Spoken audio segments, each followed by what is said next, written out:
Já estamos online, então, boa noite a todos. Estamos aí em mais uma sexta-feira de formação. Nós tivemos a oportunidade de falar nesta semana sobre os dogmas marianos. Nós vimos já sobre o dogma da Assunção, sobre o dogma da virgindade perpétua, a maternidade divina de Nossa Senhora. E hoje vamos ter a oportunidade de falar sobre a Imaculada Conceição com o Padre Douglas. Então, o Padre Douglas, ele é aqui pertinho de Jandira, da paróquia Nossa Senhora de Fátima. Está lá há pouquinho tempo, né, Padre? Faz 3 anos e meio. 3 anos e meio que está lá. E hoje ele vai conseguir nos ajudar a entender melhor esse dogma da igreja, esse dogma de fé. Padre, o senhor pode se apresentar também um pouquinho? Muito bem. Então, boa noite para todo mundo que está assistindo. Eu sou Padre Douglas Pinheiro, sou padre aqui da Diocese de Osasco, como o seminarista falou. Estou na cidade de Jandira já há pouco mais de 3 anos, embora já vá fazer 9 anos de sacerdócio. Sou professor de teologia também, né? Já lecionei em algumas universidades, institutos, né? Atualmente estou ensinando aí no Instituto de Teologia também para futuros sacerdotes. E a minha formação é na parte de teologia sistemática, né? A teologia dos dogmas em geral, mais especificamente pneumatologia, é a minha área de estudo. Né? Para quem não sabe, pneumatologia é o estudo do Espírito Santo, né? Da pessoa e ação do Espírito Santo. Mas, obviamente, que teologia abrange um universo todo. Né? E a parte do estudo sobre a Virgem Maria, que é a Mariologia, também pertence a esse tratado da teologia, que é o que a gente chama de dogmática ou sistemática, né? Como nós cremos. Uhum. Né? Nós temos a fé, como ela é recebida, né? Ou seja, como recebemos a fé, e aí temos a parte de como cremos a fé, que é a sistemática. Depois tem a como praticamos a fé, que é a moral, a pastoral. Então, são as partes da teologia. Eu estou aqui nessa parte do meio, né? Como nós cremos as coisas que nós recebemos, a revelação divina. Sim, então é importante, né, Padre, saber também elucidar a fé de alguma forma. No primeiro encontro nosso, o pessoal que assistiu lembra, nós estávamos falando da importância de dar as razões da fé, de saber os dogmas e principalmente não cair naquela falácia que algumas pessoas tendem, né, que o dogma é uma criação do Papa ou não é um consenso ali dos bispos. Uhum. Infelizmente usam disso, dessa falácia, dessa falsidade para atacar a igreja e sabemos que não é dessa forma. Né? Hoje, então vocês viram que nós temos a oportunidade de falar com um especialista, diríamos assim, na área, né? Não é de Nossa Senhora, mas exatamente de um campo da teologia. E hoje nós vamos falar, Padre, sobre a Imaculada Conceição de Nossa Senhora. E nós sabemos, pela fé, que herdamos de Adão e Eva, não só as consequências do pecado, né, aquelas obrigações da nossa natureza, a morte, o sofrimento, mas também a mancha que o pecado fez na nossa inteligência, na nossa vontade, para conhecer e amar a Deus. E com Nossa Senhora, não aconteceu dessa forma, e esse dogma diz exatamente com respeito a isso. Como nós conseguimos entender, já que nós herdamos de Adão e Eva essas consequências do pecado, a mancha do pecado, como conseguimos entender que em Nossa Senhora não aconteceu? E como a igreja também explica isso? Sim. Olha, para entender o dogma da Imaculada Conceição, ou seja, a afirmação de que a Virgem Maria, no instante em que foi concebida no ventre da mãe dela, Santa Ana, segundo a tradição, naquele instante, ela é preservada do pecado original. Ela é concebida no ventre da mãe dela, sem pecado original. Para entender esse dogma, nós precisamos entender primeiro o que é pecado original, propriamente dito. Sempre a igreja teve a noção do pecado original, a própria Sagrada Escritura fala a respeito de uma situação de pecado em que todo ser humano nasce. Né? São Paulo fala na carta aos Romanos, no capítulo 3, todos pecaram e estão privados da glória de Deus. São João fala na primeira carta que nós possuímos uma tríplice concupiscência, né? A concupiscência da carne, a concupiscência dos olhos e a soberba da vida. A concupiscência é a tendência para o pecado, a inclinação para o pecado. Então, isso é matéria de fé desde o princípio. Agora, quem formulou melhor o conceito de pecado original foi Santo Agostinho, lá no século V. Ele deu uma formulação mais precisa de algo que já era crido. Né? O que eu estou dizendo não foi uma invenção posterior, foi uma formulação, porque ele se viu ali obrigado a combater algumas heresias do seu tempo, né? Donatismo, pelagianismo, enfim. Não convém aqui, não é o assunto, senão a gente vai desviar. Mas as heresias que Santo Agostinho enfrentou o obrigaram a definir pecado original. O pecado original nós chamamos com essas expressões, né, alegóricas, mancha, mácula, queda original. E essas expressões que são simbólicas, né, mancha, uma coisa que está marcada, uma sujeira, elas dão a nós a impressão de que o pecado é uma presença, ou seja, uma coisa ruim que está lá. O que não deixa de ser verdade, porque o pecado é algo ruim, né? Existe algo mal. Então, nós estamos falando da existência de um mal na alma humana. Acontece que o que é o mal? Aí Santo Agostinho diz, na verdade, o mal não é uma coisa. O mal é a ausência de algo, de uma coisa. Nesse sentido, o pecado original, ele não é mancha no sentido alegórico, né, figurativo, mas o pecado original não é uma coisa ruim que está na alma da pessoa que nasce. O pecado original é a ausência de uma coisa que deveria estar na alma humana logo que ela é criada e não está. Então, quando nós dizemos que uma criança nasce com pecado original, nós estamos dizendo que ela nasce sem alguma coisa que ela deveria ter, que ela precisa ter, mas ainda não tem. Entende? Então, o pecado original é uma ausência. A ausência de quê? A ausência da graça divina, a ausência da habitação divina. Na teologia nós chamamos de inabitação, intracinho habitação, né? Ou seja, habitação dentro. Deus vive conosco, sim. Ao nosso redor, sim. Mas dentro de nós, para que isso aconteça, é preciso uma intervenção da graça de Deus.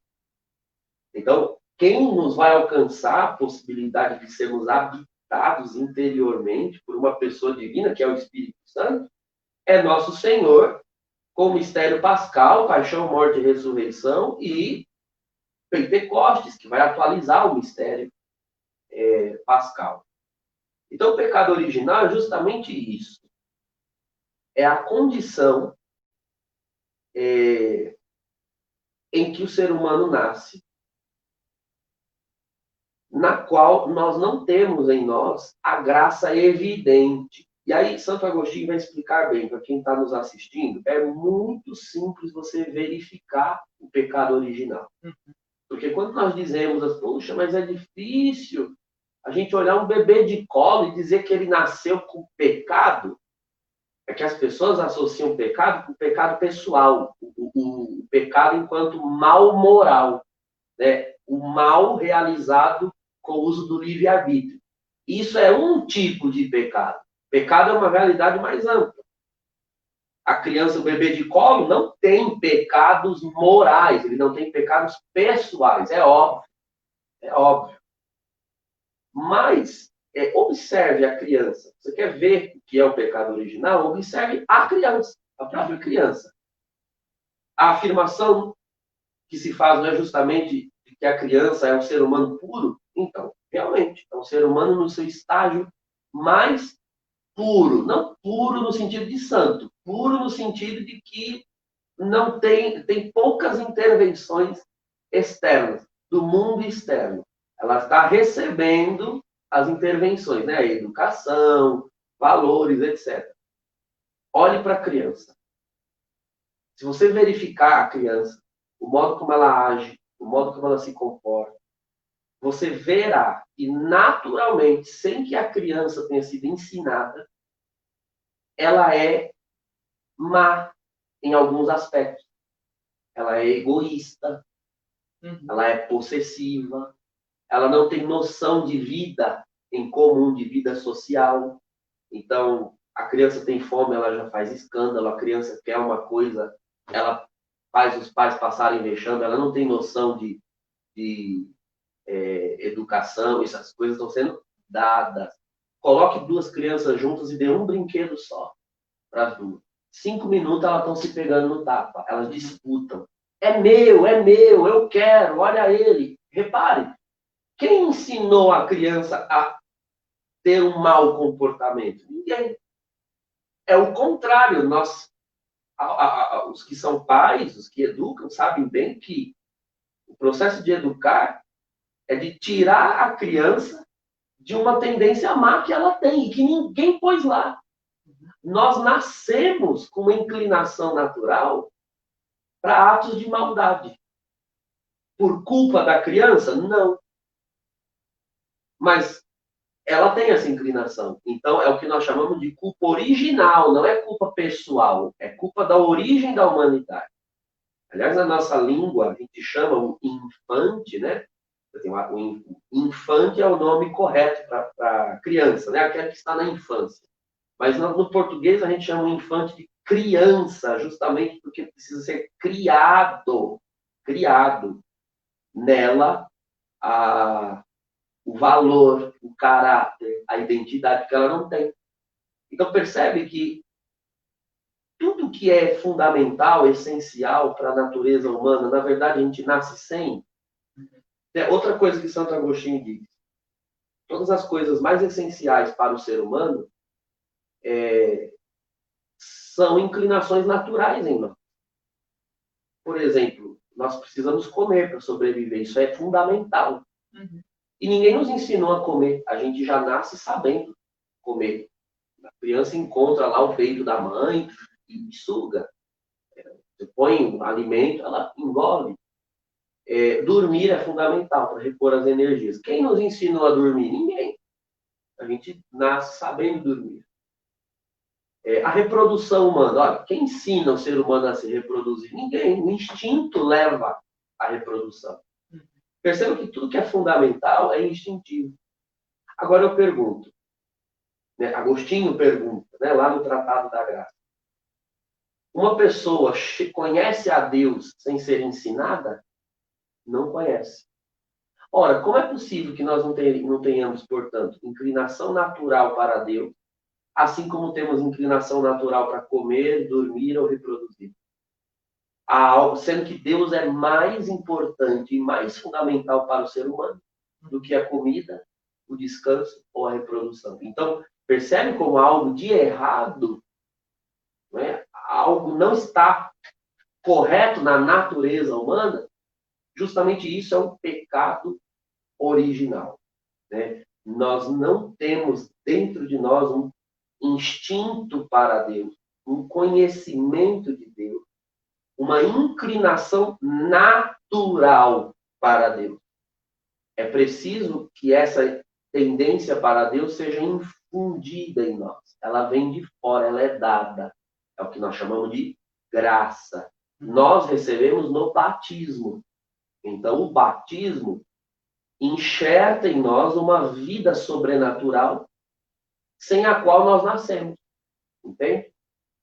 Explicado o que é o pecado original, agora nós temos condição de entender em que a Virgem Maria difere dos outros seres humanos. O pecado original, ele causou duas consequências na alma, né? Que é o mal moral e o mal contingente. Vou explicar os dois. Mal moral. Nós somos inclinados por causa do pecado original, a fazer coisas ruins. Né? O mal moral. Nós temos a tendência a ter um mau comportamento. E existe o mal contingente, ou seja, são males que estão na nossa natureza, mas não são morais, são naturais. Por exemplo, nós adoecemos, nós envelhecemos, nós vamos morrer. Entende? Isso são males da contingência, que nós chamamos. Então, o ser humano é contingente. A Virgem Maria, ela foi preservada da mácula original, do pecado original e, portanto, de toda a tendência do mal moral. Então, a Virgem Maria jamais teve a inclinação ao pecado, à concupiscência. Ela foi preservada das consequências contingentes? Não, porque ela envelheceu, porque ela tinha que comer, ela tinha que beber, e Cristo também se sujeitou, né, a assumir essa natureza dessa forma. Mas o mal moral, né, que é a pior consequência do pecado original, e é a única que verdadeiramente nos afasta, que é isso que está em jogo, que nos afasta, né, das duas consequências do pecado original, o que nos afasta de Deus é essa tendência moral. O mal contingente não nos afasta de Deus, nos afasta, né, do bem-estar, nos afasta daquilo que era o plano original de Deus para a nossa vida natural. Né? Deus não nos fez para morrer, Deus não nos fez para sofrer. Aqui seria um outro tema, né, sobre o mal, o sofrimento. Deus não nos fez para isso, mas a natureza ficou assim. Então, a Virgem Maria foi preservada da concupiscência.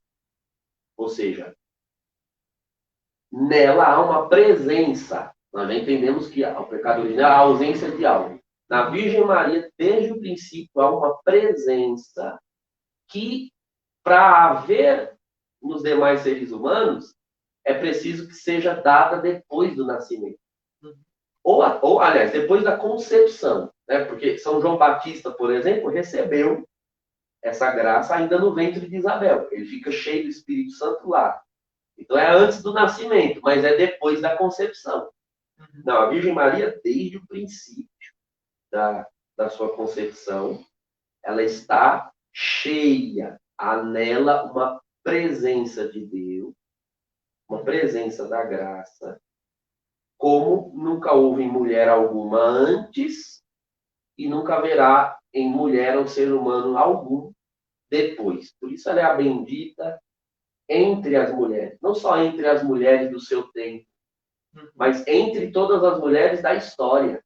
Entre, no sentido de ela é bem-aventurada depois de todas que vieram antes e continua sendo após antes das que vierem depois.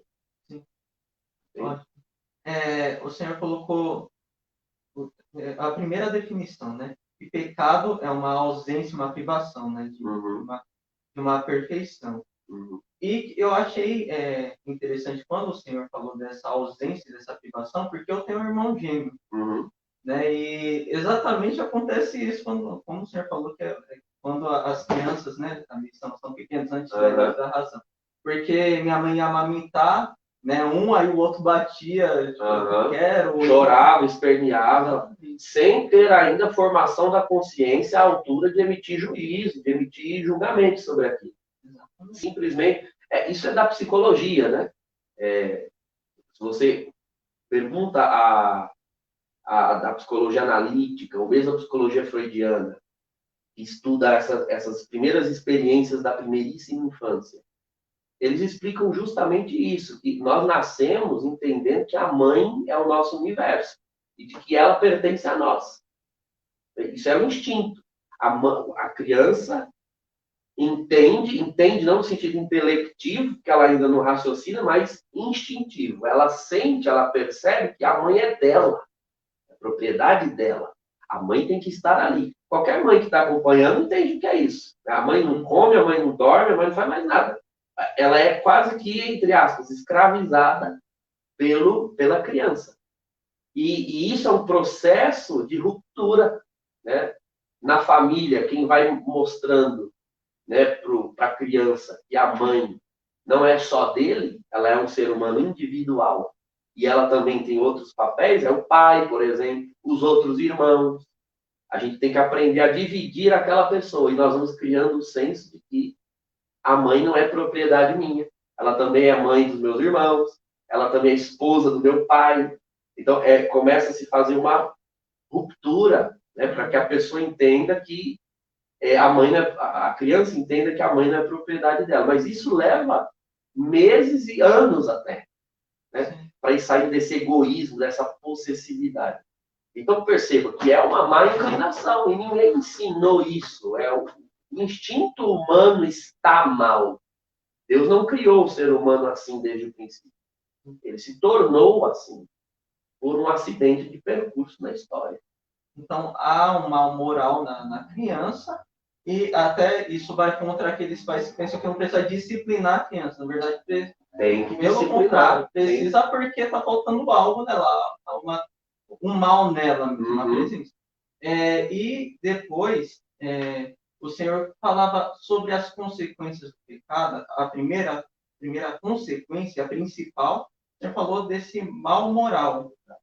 E o segundo, na verdade, que ele não é principal e substancial, ele é contingente, é o mal referente referente à natureza humana. Então, aí fica mais claro para a gente. Nossa Senhora, nesse segundo, não pode ser. Não, porque o que está em jogo desses males, qual é o verdadeiro mal? Ou seja, qual é aquele que precisava de redenção imediata?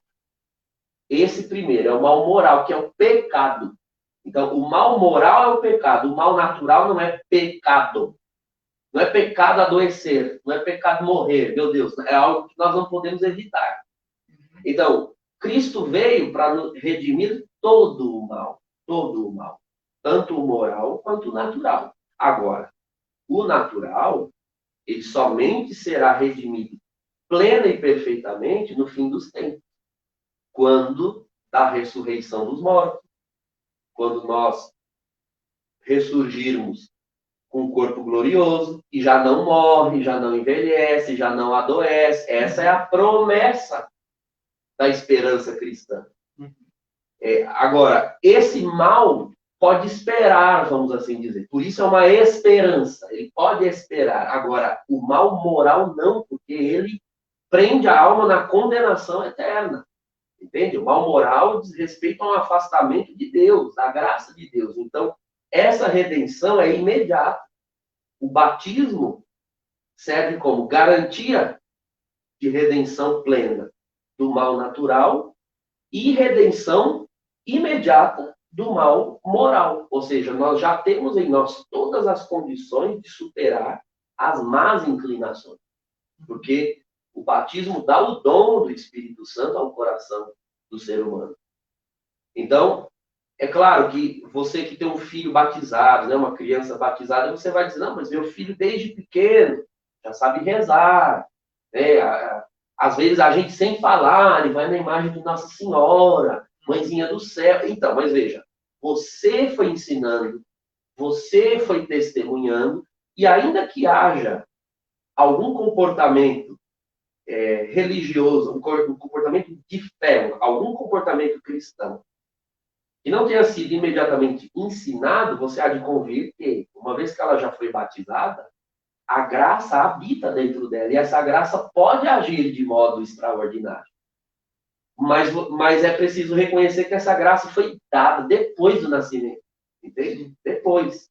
Então, sim, é perfeitamente possível que as nossas crianças já vão crescendo santas, já vão crescendo mais cristãs, onde essas inclinações morais, pode ser que uma criança não seja assim tão perversa, briguenta, birrenta, pode ser. Me vem à mente minha sobrinha mais velha, por exemplo, desde pequena, né, desde muito cedo, ela sempre foi muito doce, muito meiga, sempre uma menina assim, um bebê muito diferente dos demais, não era agitada. E até hoje ela é assim, já tem 19 anos. E ela nunca, eu não posso dizer, mas tinha umas vaidadezinhas de menina, aquelas coisas assim. Mas ela foi batizada, não é? Então, eu creio que a graça agiu, atuou nela. De que modo a graça vai atuar, né, de dentro para fora, isso diz respeito a Deus e ao modo como a pessoa cresce. O que está em questão aqui no nosso tema é: essa graça foi dada depois de nascimento. Minha sobrinha não nasceu com essa graça nela. O batismo enxertou. E o que nós dizemos com o dogma da Imaculada Conceição é que a Virgem Maria, em nenhum instante da sua vida, precisou de uma intervenção externa da graça. Ao ser concebida, ela já está completamente repleta dessa graça. É como se a Virgem Maria, para usar uma comparação, é como se ela fosse batizada no momento em que ela é concebida. Quando o óvulo de Santa Ana, o espermatozoide de São Joaquim, se unem, naquele momento, o Espírito Santo a enche. Entende? Onde está a base bíblica disso?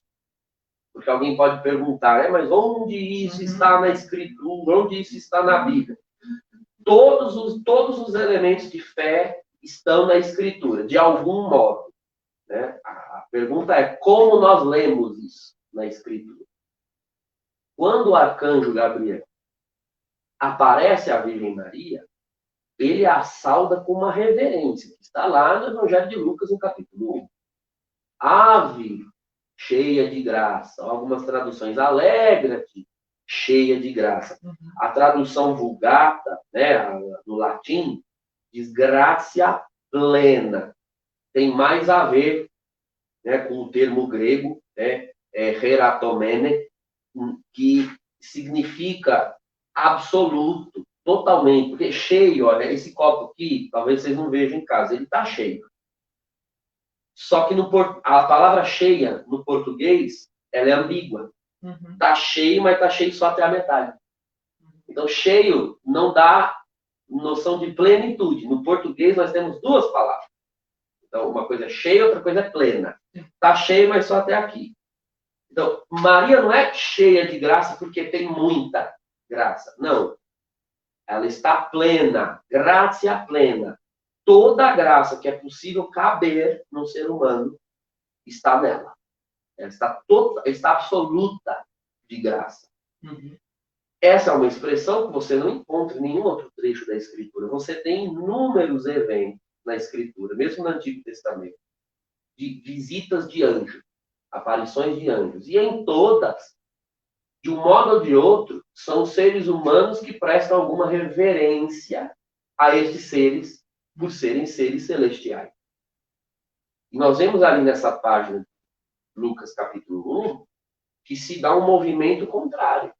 Você tem um ser celestial reverenciando com uma saudação imperial, que era um ave, que era uma saudação dada aos Césares, uma saudação real, da qual Maria nem mesmo tinha conhecimento, porque Maria era uma jovem, adolescente, da Galileia, não sabia o que queria dizer, e o próprio evangelista diz isso. Maria ficou perplexa, pensando sobre o que significava essa saudação, porque realmente é uma saudação imperial, a qual ela não tinha acesso, era uma pobre da Galileia. Se fosse talvez alguém da elite ou da nobreza judaica, né, naquele período talvez ela conhecesse essa saudação, porque a nobreza, território palestino era sob domínio romano naquele período. Então havia essa saudação que era dada aos Césares, era dada a autoridades, a senadores, etc.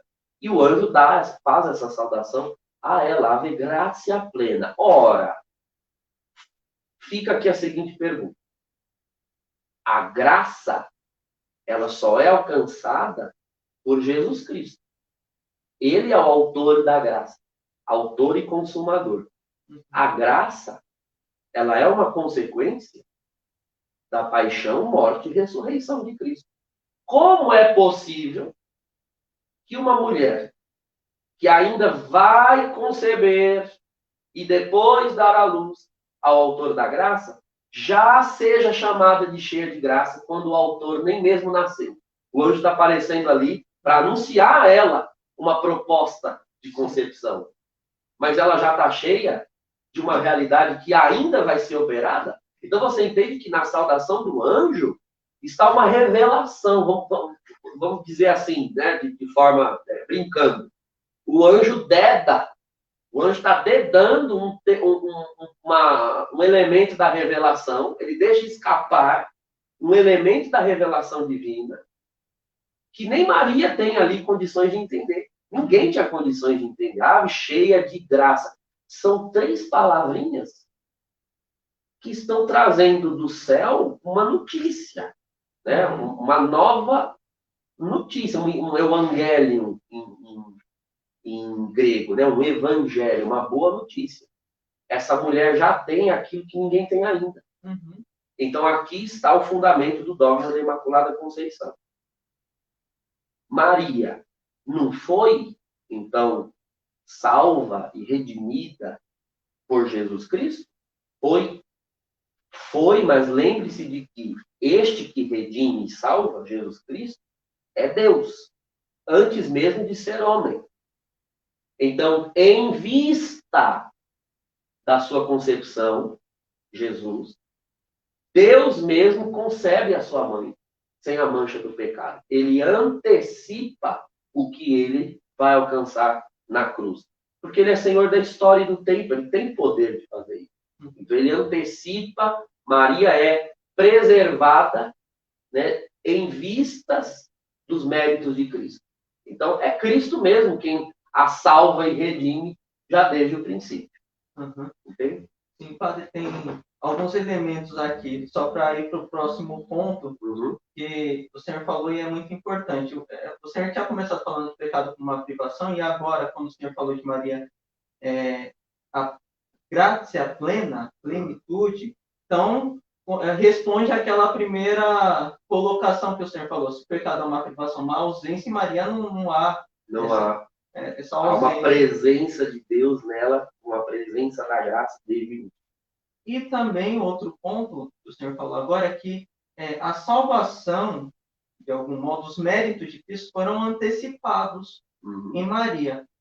Com esses 2 pontos, né, o que pelo menos dá para entender, no plano eterno de Deus, Maria ela já estava então prevista também nesse plano eterno, porque da mesma forma que Jesus, uma pessoa divina eterna, né, e por isso tem antecipado os méritos, no plano também salvífico de Deus. Sim. A fé cristã sempre lê ainda, né, o Antigo Testamento sempre à luz do Novo. Existem expressões que estão no Antigo Testamento que só encontraram a plenitude do seu sentido no Novo. Uma delas é o capítulo 3 do livro do Gênesis, onde, após o pecado original, Deus diz a Adão e Eva, aliás, Deus diz à serpente, no versículo 15 de Gênesis 3, porém inimizade entre ti e a mulher, entre a tua descendência e a dela. Essa mulher, mesmo na retórica, né, no modo como o texto foi confeccionado em Gênesis, sempre foi uma interrogação no Antigo Testamento. Porque, a princípio, poder-se-ia pensar que Deus está falando de Eva. Tá, mas veja, porém inimizade entre ti e a mulher, entre a tua descendência e a dela. Então, quem é a descendência da serpente? Aqueles que pecam com a serpente. A serpente é o demônio. Então, o demônio peca. Ele é o autor do pecado. Né? A queda dos anjos é anterior à queda do ser humano. ele peca e todos que pecam descendem a ele. Então, Eva está aqui, na descendência da serpente. Então, não é dessa mulher que o texto está falando, é meio óbvio. Então, inimizade entre ti, serpente, e a mulher. Entre a tua descendência e a dela. Se Eva está aqui, quem é essa mulher? Fala-se de uma mulher, mas não define-se quem é ela. Entende? Uma mulher que está em oposição à descendência do pecado. Se é uma mulher que está em oposição à descendência do pecado, então é uma mulher que já está sem este pecado desde o princípio. Porque todos os que nascem depois de Adão e Eva são descendentes da serpente. Nós dizemos na oração da Salve Rainha, né? Que o ser humano é degradado filho de Eva. Ou seja, enquanto pecador, enquanto raça que tende ao pecado, nós descendemos de Eva. Degredados, né? Expulso. Degradado é expulso. Expulso de onde? Do paraíso. Adão e Eva foram degredados do paraíso e todos os filhos de Adão e Eva nascem fora do paraíso. É uma figura para dizer, todos nascemos fora do paraíso. E rezamos isso na Salve Rainha. Na Salve Rainha, que é uma oração relativamente nova, assim, é da Idade Média, né? Mas que expressa essa que é a fé da igreja. Todos nós já nascemos fora do paraíso, ou seja, nós já nascemos nesse vale de lágrimas, nós já nascemos em condição de pecado. Só Adão e Eva nasceram no paraíso e perderam a graça em que foram concebidos. Então, Eva foi concebida sem pecado. Isso também é fato. Adão e Eva foram concebidos sem pecado, mas caíram em pecado. Aqui que está. A Virgem Maria, portanto, é uma nova Eva. Por isso, Jesus, nos evangelhos, em nenhum momento, quando se refere à Santíssima Virgem, a chama pelo nome. Repare isso o tempo todo. João 2, né? Mulher, por que dizes isso a mim? Minha hora ainda não chegou. João 19, mulher, eis aí o teu filho. Filha, eis aí a tua mãe. Em nenhum momento Jesus a chama de mãe, e tampouco diz o nome dela. Por quê? Porque ele é mal criado? Não. Porque ele não tem sentimento nem afeto por ela? Não. Porque Jesus está revelando, nos momentos em que se refere a ela, ele está revelando o papel da Virgem na obra da salvação. Ela não tem só um papel na vida de Jesus. Ela tem um papel salvífico na história da salvação. Ela não é só a minha mãe. Se Jesus a chama de mãe, está se referindo à posição dela em relação a ele. Mas ele a chama o tempo todo de mulher. Ela é a mulher do Gênesis. Ela tem um papel na obra da salvação. Ela é a mulher, assim como ele é o homem, o novo Adão. A história humana foi reescrita no Novo Testamento. Então, a situação do Éden foi refeita no Novo Testamento. No Éden você tem o quê? Um anjo desgraçado, que é a serpente, que é o anjo que caiu do céu, Satanás. Uma árvore, não é? Um fruto. Você tem uma mulher. A serpente faz esse anjo, Satanás, faz a Eva uma proposta. Ela diz um sim, e um sim que inaugura uma maldição para toda a humanidade. E aí, em Lucas 1, você tem de novo a mesma situação. Veja que é claramente Deus reescrevendo o Gênesis da nova humanidade. Você tem de novo um anjo, dessa vez não Satanás, mas Gabriel. De novo uma mulher. De novo uma proposta. De novo um sim. Só que agora é um sim que inaugura salvação, graça, redenção. Percebe como Deus reescreve a nova criação? Então, ela tem de ser chamada de a mulher. Ela é mais do que mãe de Cristo. Ela é mãe de Deus, porque este que se encarna é Deus.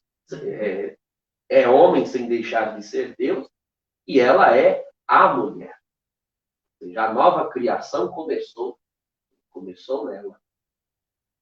O dogma diz respeito exatamente a essa nova criação. Por isso que é citado, não só em homilia, a gente vê, né, várias vezes na igreja, esta palavra, né, essa forma de dizer.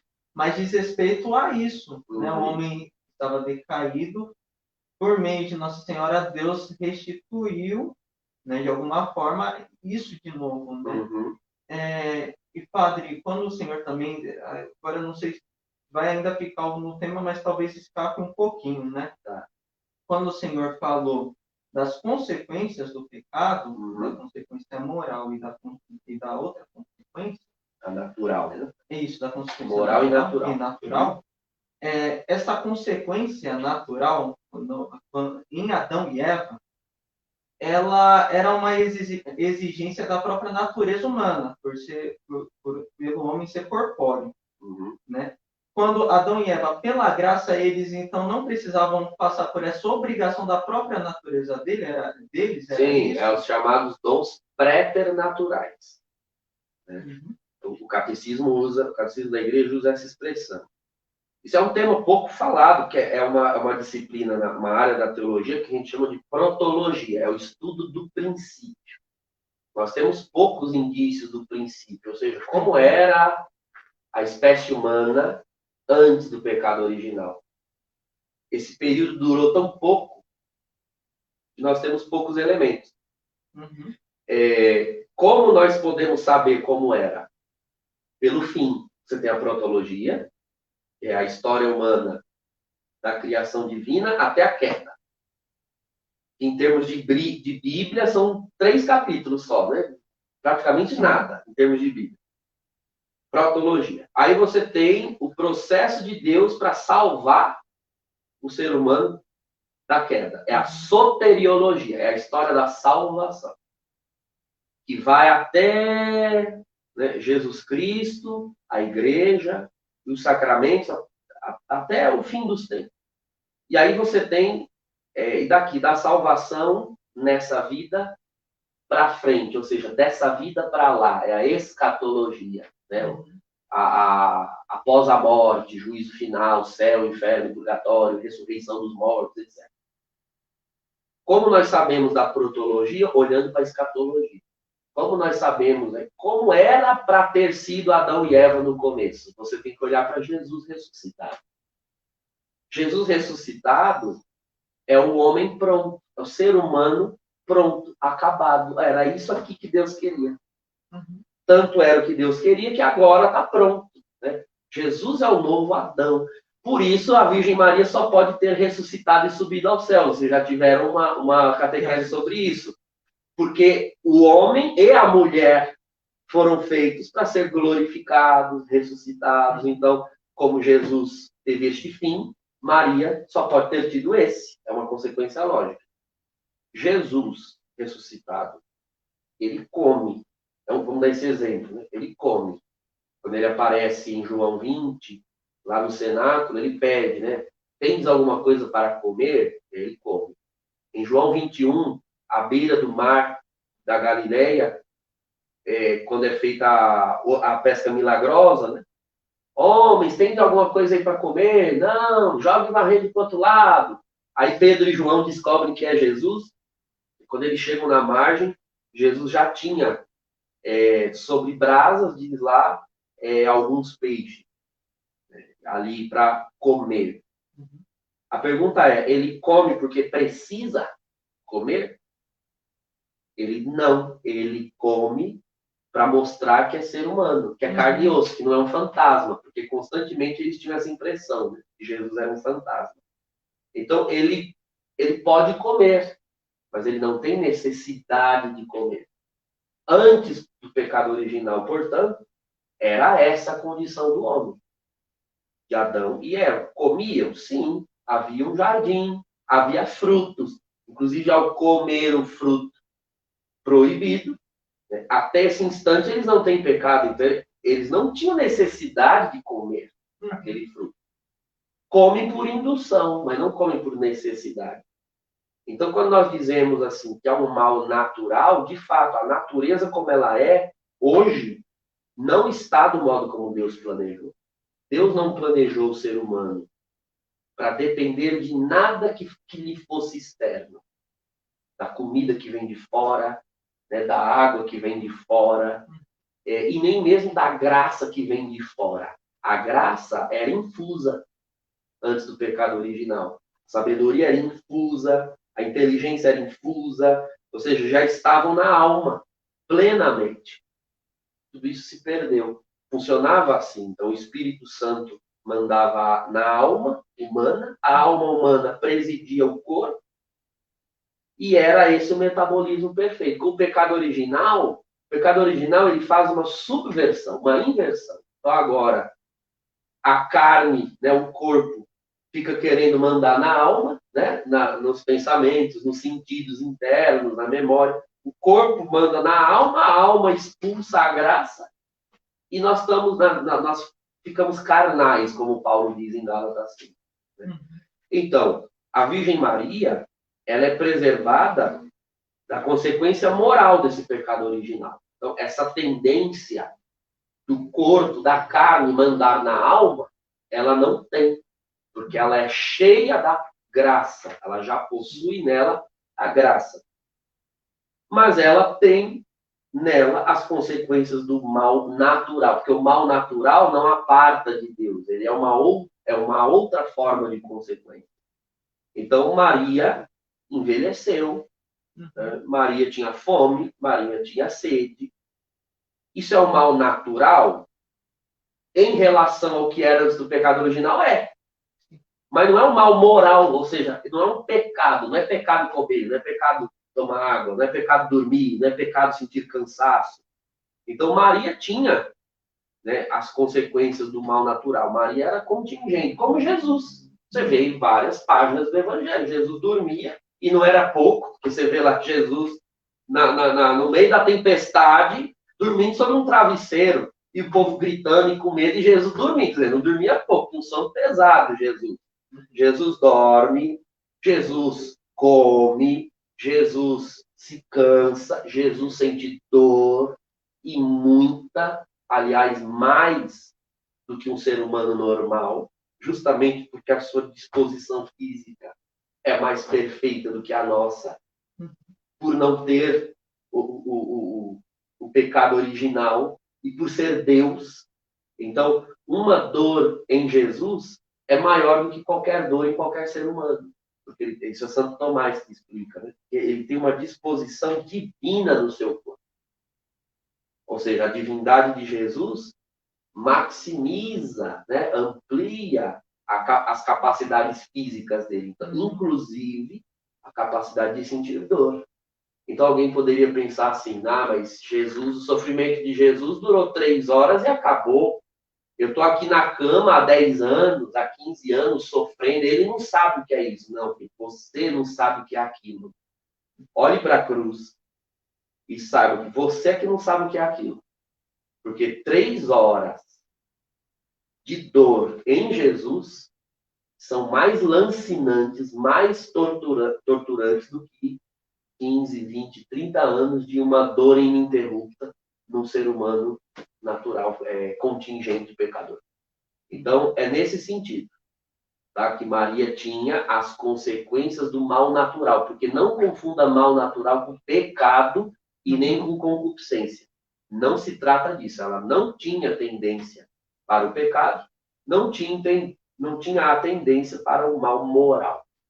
Sim, mas estou bem explicado. Uhum. E, padre, uma dúvida também, quando levantam sobre esse tema, é a formulação dele nos concílios e até mesmo depois para explicar outras verdades, como chegou a essa. Para explicar outra, a gente viu na primeira, sobre a maternidade divina, que tentando resolver um problema sobre a divindade de Cristo, chegou também afirmando outro dogma consequentemente. Isso. No dogma da Imaculada, como a gente consegue observar essa formulação e até se ele foi consequência de outra verdade, aí chegamos a ela? Uhum.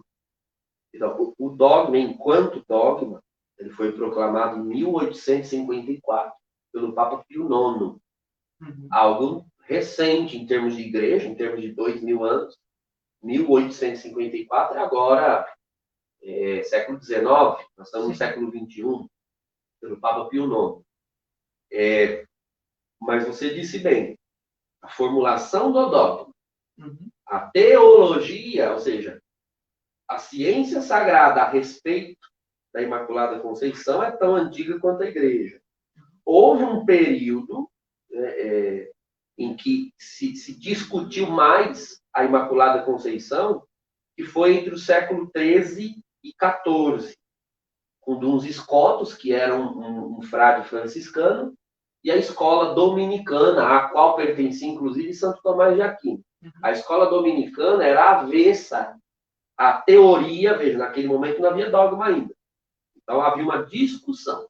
Os dominicanos eram avessos à tese de que Maria tivesse sido concebida sem o pecado original. Santo Tomás, por exemplo, defende esse lado. Para Tomás, Maria não foi concebida sem pecado. Nossa, Tomás é um herege? Não, porque não há uma heresia enquanto não há um dogma. Então, ele viveu no século XIII. O dogma é do século XIX. Não havia ainda uma necessidade de formalizar. Exato. Não significa também que Santo Tomás não era mariano, não era devoto da Santíssima Virgem. Não. Era mariano. Amava a Santíssima Virgem. E, inclusive, submetia tudo que escrevia ao magistério. Se ele tivesse vivido no século XIX, ele jogaria a sua tese no lixo e passaria a crer, com certeza. Né? Porque a fé da igreja é antes uma adesão da minha fé também. Né? A minha fé exige uma adesão à fé da igreja. E Duns Scotus é um beato, né? Não chegou a ser canonizado, mas é beatificado. O beato Duns Scotus defendeu, né, a Imaculada Conceição da Virgem Maria, unhas e dentes, e depois dele todos os franciscanos, toda a escola franciscana passou a defender. Então, os franciscanos são os pais, vamos assim dizer, do dogma, né? Não da fé na Imaculada Conceição, mas do dogma, da formulação enquanto tal. Agora, veja, você citou o Concílio de Éfeso, 425, quando se precisou definir a maternidade divina. A igreja ela só faz um pronunciamento oficial quando aquele elemento de fé é atacado. Porque enquanto ele não é atacado, não há necessidade de você fazer uma proclamação solene. Mas quando aquilo está posto em xeque, quando aquela matéria de fé está sob ataque, sob risco, aí é preciso fazer uma proclamação solene. Então você veja, para que o dogma da Imaculada Conceição fosse proclamado só no século XIX, é porque nunca houve real perigo de não se acreditar nisso. Nunca houve.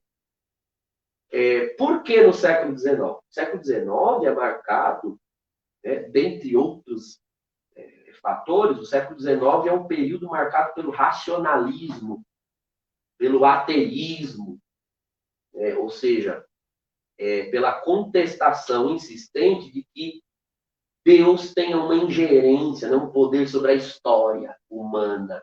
A história humana é a mera sucessão dos fatos que nós realizamos. Inclusive, isso depois, mesmo com esse dogma, isso acabou entrando na teologia cristã, né? Esvaziou-se muito da teologia. Mas o Papa Pio IX proclama o dogma, né, da Imaculada Conceição, justamente para que a Santíssima Virgem seja, na história da Igreja, um sinal de que, sim, Deus intervém na história quando é preciso. E intervém de modo sobrenatural. Porque ele pega algo do futuro e traz para o passado. Né? A Imaculada Conceição da Virgem Maria é a antecipação de algo que ainda não havia sido dado à humanidade. Então, Deus tem o poder sobre o futuro, o presente e o passado. Ele vai no futuro e pega algo e traz para o passado. E torna a Virgem Maria concebida sem o pecado. É por isso que há uma expressão antiga que entrou naquele ofício da Imaculada, aqueles que rezam o ofício da Imaculada, há uma expressão que chama a Virgem Maria de Deus nos salve, relógio que andando atrasado. Relógio atrasado. O que significa essa expressão? Quando eu escutava essa expressão quando eu era pequeno, eu ficava imaginando esse relógio. Eu não sei mesmo. Então você vai entender agora. Né? O ofício da Imaculada é antiquíssimo, né? Remonta à Idade Média também, então risque da sua mente a ideia de um relógio mecânico, assim, com um ponteiro. Se refere ao relógio de sol. Relógio de sol. O relógio, as horas eram definidas, né? O tempo é definido pela sombra do relógio de sol. O relógio de sol é um ponteiro assim, e aí, dependendo da hora do dia, o ponteiro aqui faz sombra, né? Nos números, aí a pessoa sabia qual era a hora. Maria é um relógio atrasado, ou seja, a hora que o sol nasce, assim que o sol nasce, já há sombra. Se não há sombra, é porque o sol não nasceu. Ora, mas como é possível, sem o sol nascer, ou seja, antes do tempo, o sol aqui é sinônimo de tempo, né, na figura. Antes do tempo, já tem sol. Quer dizer, tem sol antes do sol nascer. Entende? Então, ela é o relógio andando atrasado. O sol está de tal forma sobre ela que não há sombra, não faz sombra. Né? No meio-dia não tem sombra. Então, ela é o relógio atrasado, ou seja, ela tem o privilégio do sol antes mesmo do sol nascer. Ela tem a graça antes mesmo da graça vir ao mundo. Então, é um relógio, ou seja, ela está no tempo, mas ela recebeu no tempo algo que o tempo ainda não trouxe. Então, ela é um relógio atrasado porque é antecipado. É uma expressão figurativa para chamar Nossa Senhora de a Imaculada Conceição. Relógio andando atrasado. Ou seja, o relógio que já está marcando a hora antes mesmo do sol nascer e mesmo depois do sol se pôr. Ou seja, mesmo depois de Cristo subir aos céus, ela permanece marcando a hora. É adiantado e atrasado. Ou seja, é como se o sol não estivesse acima do ponteiro. O sol está dentro do ponteiro. Né? Então é nesse sentido, essa expressão é uma expressão poética, uma expressão antiga. E isso demonstra um pouco da doutrina que está por aqui, né? No dogma da Imaculada Conceição.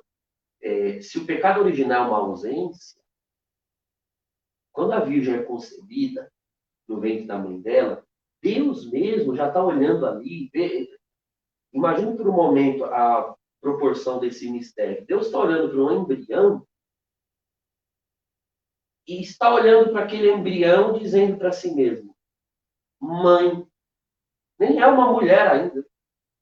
É um embrião, né? Mal tem forma, já é uma vida, obviamente, mas se formando ainda, e, no entanto, o coração de Deus está naquele embrião, amando a sua mãe. É um mistério, né? Porque Deus é anterior. São Luís Maria Montfort diz algo semelhante, né? Que quem de nós, podendo escolher uma mãe para si, não escolheria a melhor de todas? Ora, nós, sem termos escolhido nossas mães, já a temos por melhores. Quanto mais Deus, podendo escolher para si, não faria a melhor das mulheres para si. A melhor.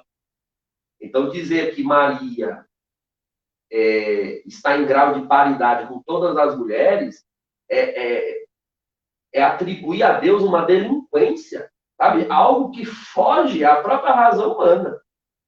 Quanto mais a razão divina que supera a humana. A predileção, o amor, o afeto de Deus por aquele embrião que é concebido no ventre de Ana é de tal forma imenso e eterno que chega a ser impossível que ela decline, que ela peque, que ela se desvie, porque o amor de Deus está nela, o amor de Deus por ela está nela desde o princípio.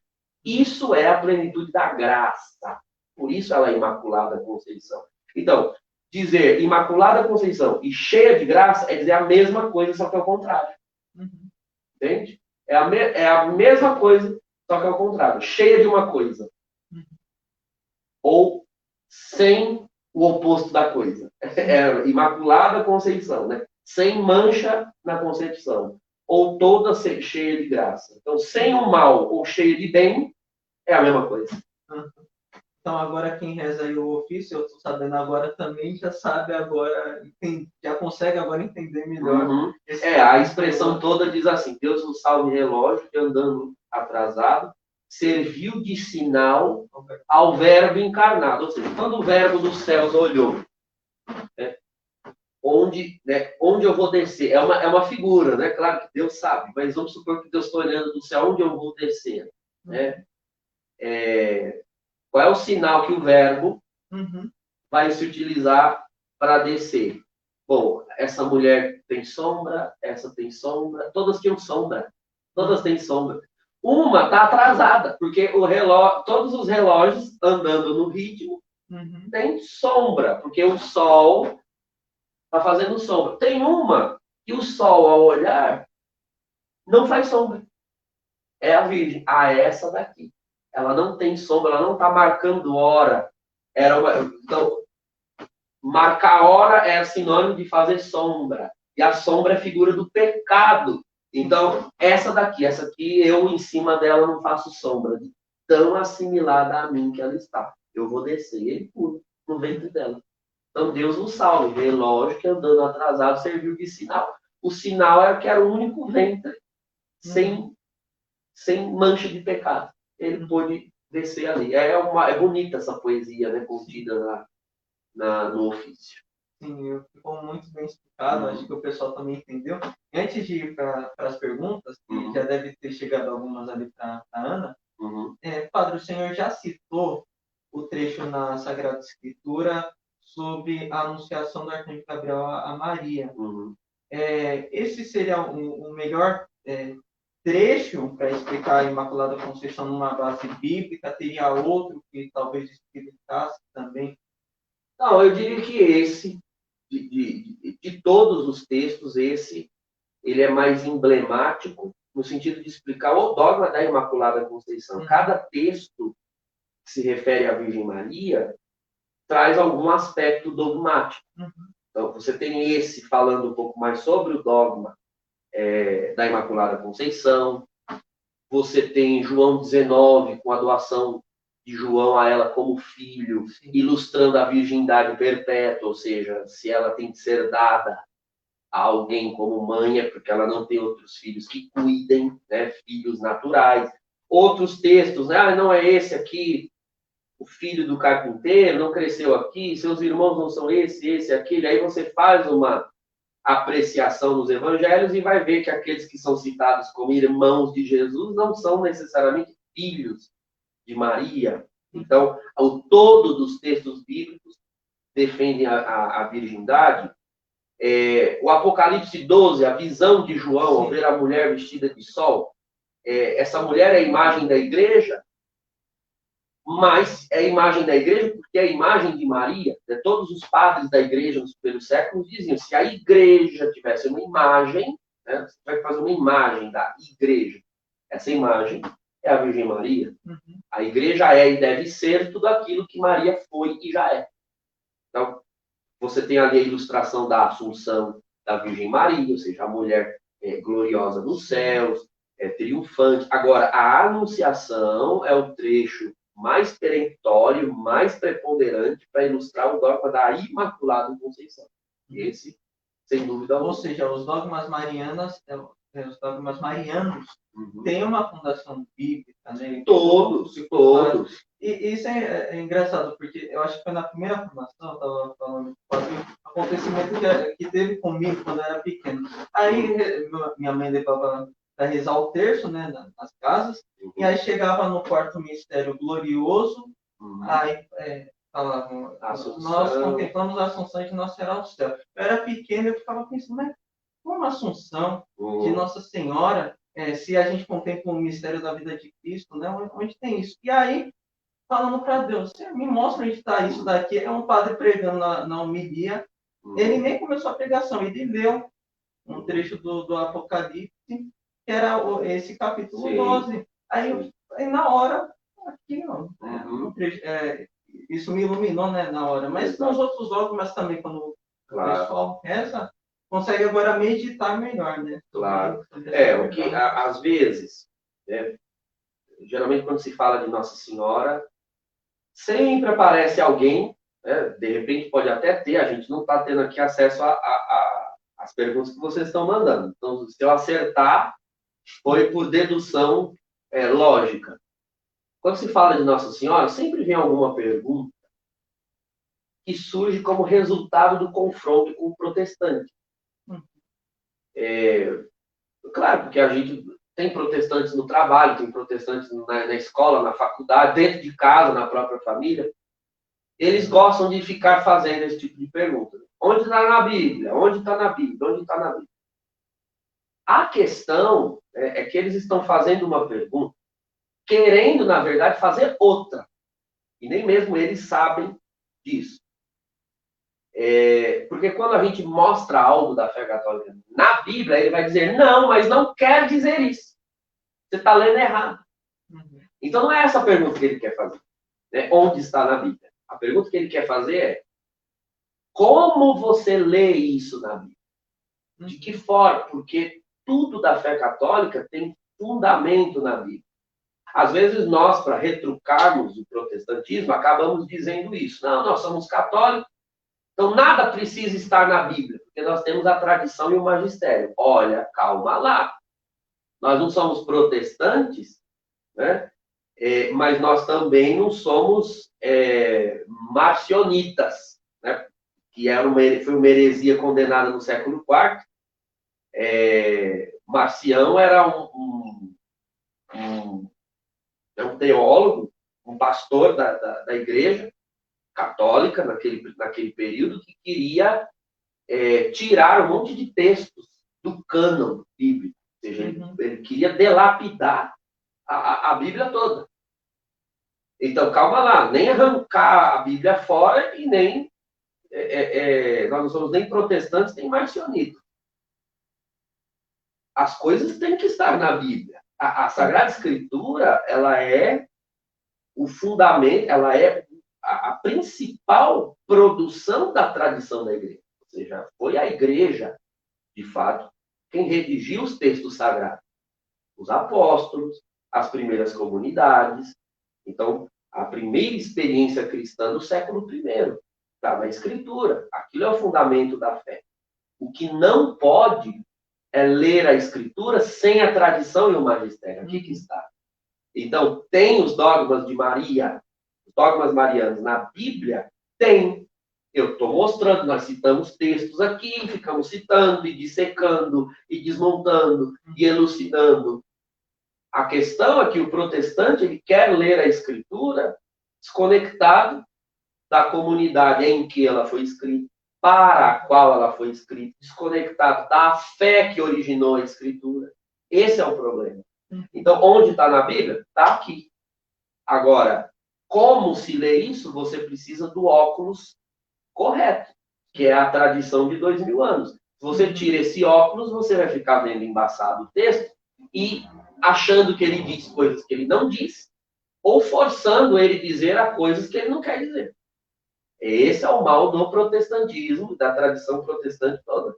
Agora, que está na Bíblia, está, tem que estar e está lá. A igreja sempre encontrou os fundamentos de todos os dogmas, unanimemente, na Sagrada Escritura.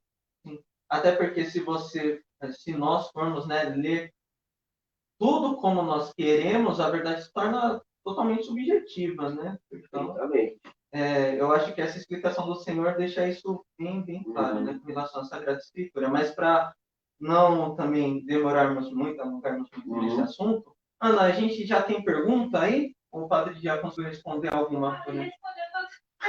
Respondi mesmo? Que bom. Acho que é o costume de lecionar. Então, eu vou falando porque eu já pressuponho as dúvidas que vão surgindo, né, na cabeça do aluno. Então, eu já me antecipo. Agora, se de repente, né, surgir outra, então, eu teria o maior prazer de responder por escrito, né, se alguém procura lá Padre Douglas Pinheiro, é uma fanpage no Facebook. Lá você pode mandar por inbox, ali no Messenger, tanto eu quanto pessoas que me assessoram podem me encaminhar a pergunta. E também vocês podem encontrar vídeos, inclusive sobre o dogma da Imaculada Conceição, mas sobre diversos outros temas, vídeos, aulas, palestras, cursos que eu dou, vocês podem encontrar no meu site www.padredouglaspinheiro.com.br. Então, acesse lá, padredouglaspinheiro.com.br. Lá tem cursos meus, palestras, artigos, textos. Lá também tem uma parte onde você pode mandar uma pergunta, e aí o pessoal que faz manutenção do site manda para mim. Eu tenho o maior prazer de... Então, a fanpage é no Facebook? A fanpage no Facebook, Padre Douglas Pinheiro. Tem lá meu rosto, minha foto, você não vai se confundir. E tem o site, padredouglaspinheiro.com.br. Sim, tá bom. Eu espero que ficou bem esclarecido, né, para todo mundo, mas quero, sobretudo, agradecer ao Padre Douglas, que aceitou o convite. Ele fez o fechamento aí das nossas formações e fez de forma brilhante, foi muito esclarecedor. E nós teremos oportunidade de ter outras palestras e saiba que o senhor já, com certeza, será convidado, será uma alegria tê-lo aqui novamente para nos esclarecer. Tá bom, Padre? Também agradeço a você pelo convite, ao Padre Márcio, que é o pároco aqui da paróquia de Santa Cruz, por quem tenho muito carinho, um grande amigo desde o tempo de seminário. Estou sempre à disposição da paróquia para aquilo que eu puder servir. E fica aqui o meu convite para os paroquianos da Santa Cruz também nos visitar a qualquer hora lá em Jandira, na paróquia Nossa Senhora de Fátima. Tá certo. Padre, pode nos dar a bênção? Amado Senhor, agradecemos por esta noite e todos os frutos do conhecimento adquirido possam vos agradar e aproximar os vossos filhos cada vez mais de vós, através dos méritos por vós colocados no coração da Santíssima Virgem Maria, nossa mãe. Que pela intercessão de Nossa Senhora, a Imaculada Conceição, abençoe-vos o Deus Todo-Poderoso, Pai, e o Filho e o Espírito